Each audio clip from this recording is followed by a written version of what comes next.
Government कोशिश कर रही है सुप्रीम कोर्ट के जरिए उनको रोकने की, और सुप्रीम कोर्ट की एटीट्यूड इस वक्त ये है कि अभी हम नहीं रोक सकते, हम आगे देखेंगे कि इनके इरादे क्या है, या कि हाथ से बाहर गेम निकल जाएगी, या कोई तशद्दुद होगा कि नहीं। तो खान साहब is going out of his way to say कि हमें आने दें, और हम पुरअमन रहेंगे। इससे दो बातें, एक तो ये कि अगर इस वक्त गवर्नमेंट को इकदामात लेती है कि इनको रोका जाए, तो सुप्रीम कोर्ट उसको स्ट्राइक डाउन कर देगा, कहेगा नहीं अभी नहीं रोक सकते आप। तो एक तो ये रास्ता अपना खुला छोड़ना चाहते हैं, दूसरा ये कि वक्त लेना चाहते हैं, बिकॉज अभी भी वो खुद तो कहते हैं कि वो उनको खास भरोसा नहीं है बैकडोर चैनल के ऊपर, जो नेगोशिएशंस हो रही है तस्लीम कर लिया उन्होंने, हो रही है। मगर साथ साथ वो उसको अबैंडन भी नहीं करना चाह रहे। तो ये जो उन्होंने कहा है कि जी आज शुरू होगा और 4 तारीख, मैं नहीं समझता कि ये 4 तारीख तक ये मामला चलेगा। ये इसको उनकी कोशिश होगी दो, एक ये कि उससे पहले पहले कोई बैकडोर से कोई कोई ब्रेक थ्रू हो जाए, जो मैं समझता हूँ नहीं होगी, तो वो बढ़ते चले जाएंगे, और उसका टेक जब वो अपना वक्त लेते हैं तो उसका यही वक्त मतलब ये है कि लोग और बढ़ते जाए, जो काफिला है वो बढ़ता जाए, तो जाके मैक्सिमम काफिला इस्लामाबाद तक पहुंचे। और इसमें कोई शक ही नहीं है कि उनकी कोशिश होगी कि वही जो डेजिग्नेटेड एरियाज हैं वहीं जाया जाए। आ, मगर साथ साथ ये बिल्कुल मेरे ज़हन में आई एम वेरी क्लियर कि खान साहब अपना मकसद पूरा नहीं कर सकते, जो ये इनके डिमांड्स हैं तशद्दुद के बगैर, और ना मगर वो खुद तशद्दुद नहीं करना शुरू कर चाहेंगे, बिकॉज मीडिया जो है वो बहुत विजिलेंट है। उधर से दूसरी साइड भी तशद्दुद नहीं करना चाहेगी, उन्हें भी इस बात का एहसास है कि अगर तशद्दुद हो गया तो गेम हाथ से निकल जाएगी। तो मगर खान साहब ये चाहेंगे कि तशद्दुद हो, उसके बगैर उनका जो काफिला है उसका कोई वैल्यू नहीं बनती। ये वो नहीं है कि जाके बैठ जाएंगे 120 दिन, ऐसी बात नहीं है। उनको तो इस महीने के अंदर अंदर इलेक्शन की अनाउंसमेंट चाहिए, ताकि मार्च से पहले पहले इलेक्शन हो सके। तो इसलिए मैं समझता हूँ कि बहुत हाई चांसेस हैं कि अगर खान साहब परसिस्ट किया इस रूट पे, तो ये पीसफुल से ये वायलेंट भी हो सकता है, और बिल्कुल। उससे कोई मुश्किल काम नहीं है उसको वायलेंट करना। और ये पता भी नहीं चलेगा कहाँ से कुछ शुरू हुआ और कहाँ खत्म हुआ। जी। मगर देखिए ना, अगर एक पीसफुल मार्च हो रहा है और उनको कहा जा रहा है कि आप फलानी जगह नहीं जा सकते, और वो चले जाते हैं, आप छोड़िए लास्ट पोस्ट, उससे पहले कि पार्क से बाहर नहीं निकल सकते आप, तो वो निकलते हैं बाहर से बाहर, तो जाहिर है पुलिस तो उनको रोकेगी। पुलिस फर्स्ट लाइन है, सेकंड लाइन रेंजर्स है, थर्ड लाइन आर्मी। तो इशू ये है कि अगर पुलिस रोकती है और वहां गड़बड़ हो जाती है, तो then all bets are of.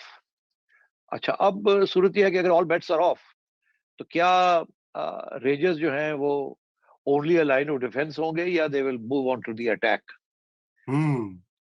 बड़ा मसला है, और बिल्कुल। उनके पीछे पाकिस्तान की अफवाज है। तो मैं ये समझता हूँ कि अगर खान साहब इसको ले जाना चाहें उस रास्ते पे, तो उसका यही मकसद होगा कि खून खराबा हो, और किसी तरीके के साथ उसका जो ब्लेम है, क्योंकि जाहिर है जब डेड बॉडीज होती है या खून खराबा होता है तो लोग तो यही कहते हैं जी पुलिस ने मारे हैं। अब जी पुलिस जी। के अगर 50 लोग मारे भी जाते हैं, नोबडी केयर्स। यहाँ हम्म। अगर 10 लोग जो है वो गिर जाएंगे, तो that's the big issue, it will be make headlines. तो इसलिए I think the situation is primed for that, और उधर से कोशिश है किसी तरीके से इसको रोका जाए, ये वहां तक ना पहुंचे। तो ये अगले 4 5 6 दिनों के अंदर आप देखेंगे कि क्या होगा या क्या नहीं होगा। खान साहब कभी कभी बात करते हैं कि ये इनकलाब है, रेवोल्यूशन कहते हैं ना, ये उनके लोग भी कहते हैं कि रेवोल्यूशन आ रही है। तो अब बात ये है कि जी सपोज, मैं सिर्फ एक थियरी पेश करता हूँ कि अगर खान साहब के जहन में ये है कि मैं अगर 1 लाख 1.5 लाख बंदा ले जाऊं फ्रॉम ऑल डायरेक्शंस, एक किस्म की पीसफुल सीज हो जाए इस्लामाबाद, तो उसको it will create a lot of pressure, and ये हो सकता है कि गवर्नमेंट जो है वो देखे कि इस प्रेशर को अब रिलीज करने के लिए कोई ना कोई नेगोशिएशन करके डेट की बात कर लेते हैं आगे, मार्च अप्रैल की कोई डेट हो जाए। तो इस किस्म की चीजें अब चल रही हैं, we have to wait and see. But जी, तो ये सेठी साहब आप बिल्कुल ठीक कह रहे हैं कि उनकी स्ट्रेटजी यही होगी कि इसको किसी तरीके से अपना प्रेशर माउंटेड रखा जाए। लेकिन मेरा सवाल यहाँ पे, आपने वायलेंस का जिक्र किया, इस वक्त सबसे बड़ा खदशा ये है, देखिए आप तो पहले भी कह चुके हैं, हामिद मीर जो है वो भी बार बार यही बात कह चुके हैं कि मुल्क में ये खदशा है कि मार्शल लॉ ना लग जाए अगर ये तसादुम होगा। क्योंकि देखिए सेठी साहब, जब अगर कोई खुदा ना खास्ता ऐसा वक्त आता है कि वायलेंस जब वो होता है और ये लोग और रेंजर्स आमने सामने होते हैं, तो knowing the sensitivity of the situation, rangers गोली नहीं चलाएंगे निहत्थे सिविलियंस पर।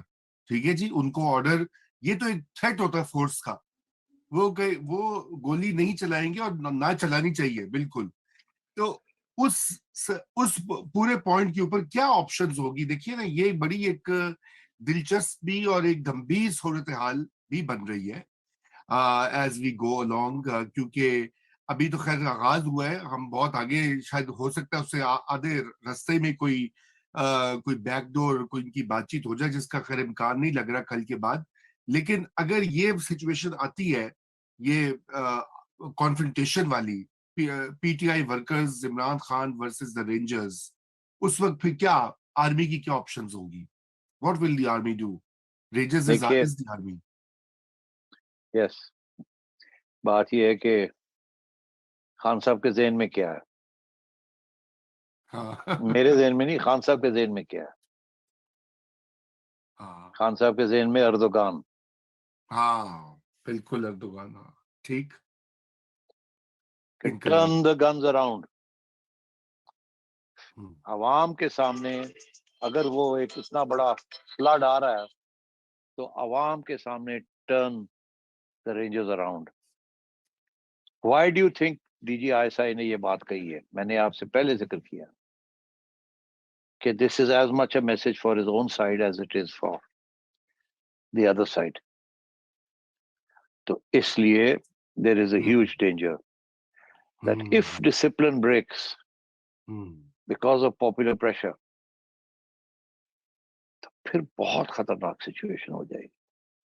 हम्म। And then the state is under siege, not the government. Yes. And then what happens? Will the powers that be outside Pakistan वो इंतजार करेंगे कि somebody like Imran Khan with this flood of anti-American sentiment moving towards Islamabad, और जिसके रियासत के इदारे melt वे कर गए हैं या उनके साथ मिल गए हैं,